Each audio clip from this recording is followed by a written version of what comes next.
We only have one side. We'd like to hear yours. He got off by watching young girls. The way her body was posed has never been released before. Yes, today we're going to talk about some mysterious teen murders that took decades to solve. Nearly 41 years ago, on October 30th, 1983, Colette Aram was brutally murdered as she left her home to go over to her boyfriend's house, which was only a short walk away from her home. Colette was 16 years old at the time and working as a trainee hairdresser with her whole future ahead. It was her daily routine that she often woke up in the morning and walked over to her boyfriend's house to spend time with him, but this day she never made it. It was not normal for Colette to go missing like some children do.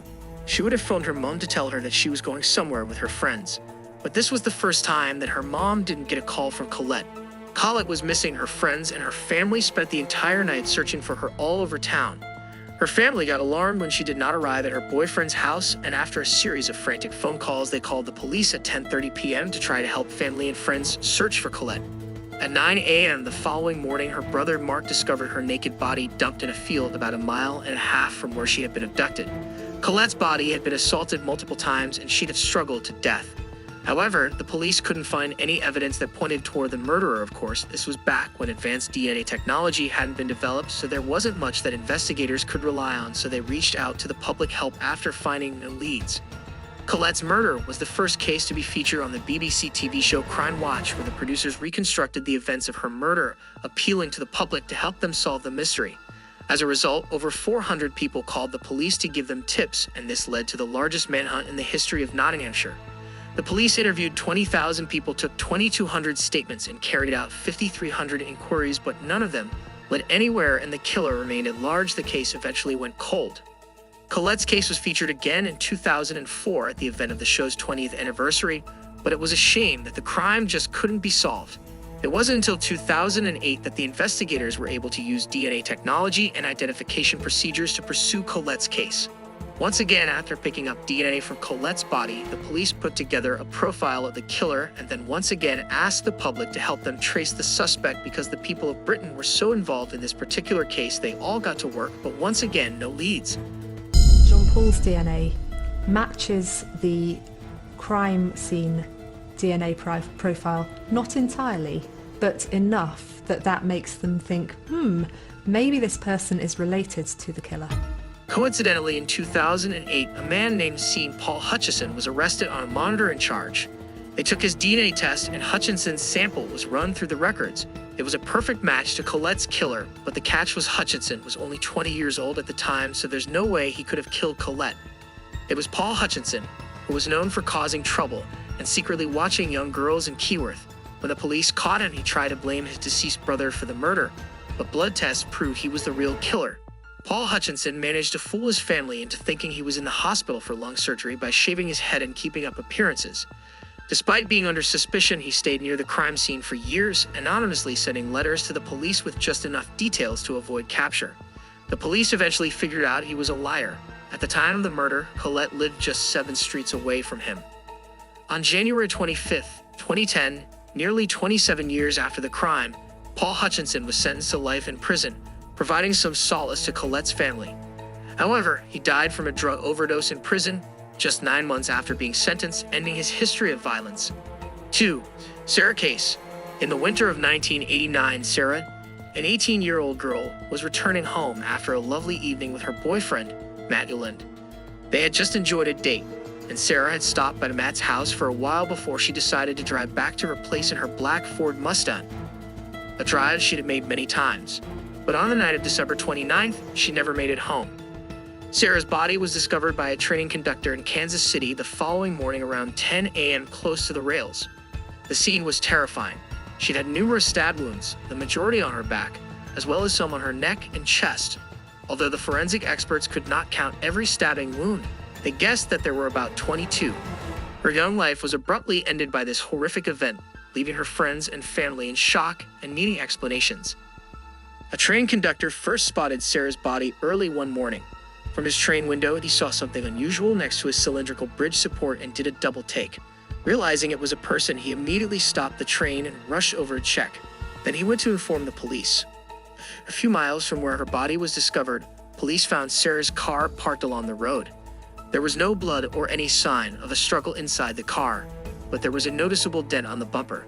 This detail led investigators to suspect that the person responsible might have initially tried to stage a car accident. When that plan failed, they took Sarah to the nearby railroad tracks, where her life was tragically ended. Police noticed signs on the ground that showed she had been dragged through snow and gravel. This was a sad clue about the pain she suffered before she died.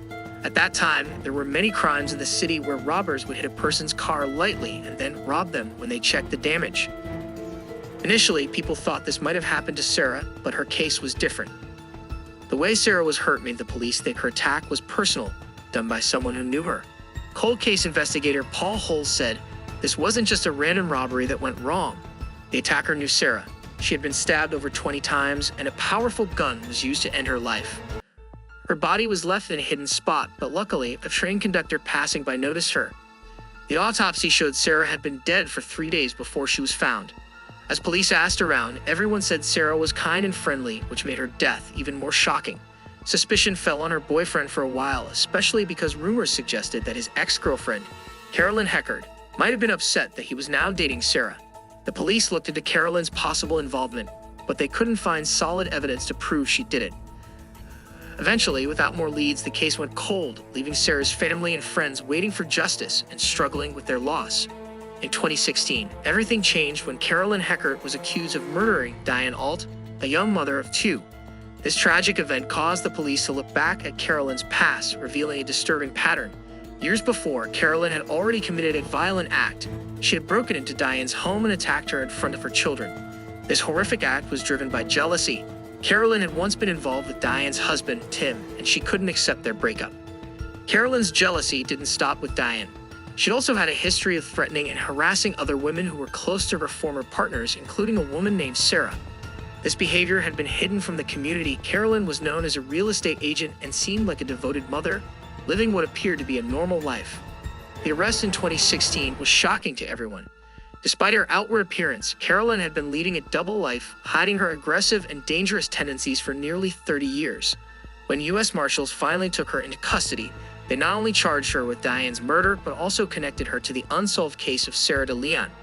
Advances in DNA technology helped the police link Carolyn to both crimes, providing some answers to these long-standing mysteries and starting to bring closure to the families involved. Unfortunately, there hasn't been solid evidence to link Heckard to DeLeon's murder, so no charges have been brought against her for this crime.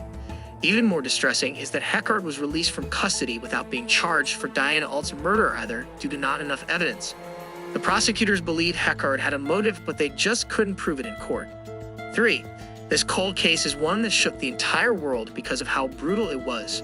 Carla Walker was the perfect high school cheerleader. She did well in her classes, had a great social life, and had a boyfriend, Rodney McCoy, who loved her. According to their friends, the couple had a great relationship, they never fought, and everyone knew that they were just meant to be a perfect couple. Rodney had even got her a promise ring. On Valentine's Day in 1974, Carla and her boyfriend Rodney went out for what was supposed to be a fun night at their school dance. They laughed and danced the evening away, and later, with spirits high, they decided to join some friends at a local bowling alley to keep the celebration going. Little did they know, this night would take a tragic turn. After the bowling, Carla and Rodney sat in Carla's car in the parking lot for a bit of privacy. They were just catching a quiet moment together when suddenly the car door swung open with a startle. Rodney would later recall the moment vividly. They were leaning against the door when it flew open, throwing both of them off balance.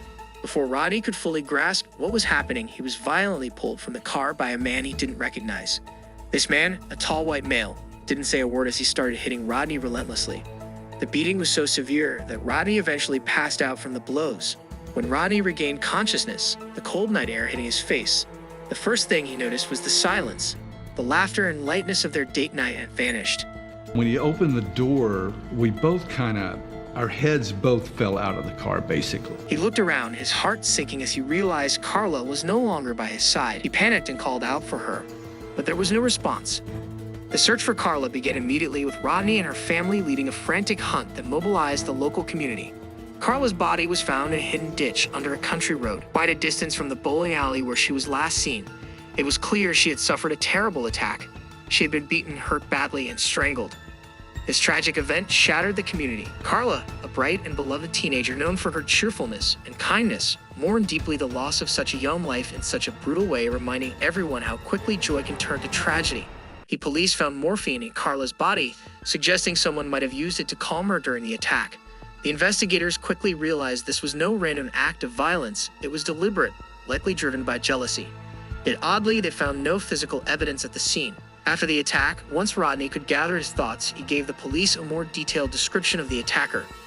A tall man with short brown hair, wearing a vest and armed with a pistol that he used to hit Rodney. Rodney vividly remembered the man pulling Carla from the car while saying, "You're coming with me, aren't you, sweetie?" Carla screamed for Rodney to get her dad just before he blacked out.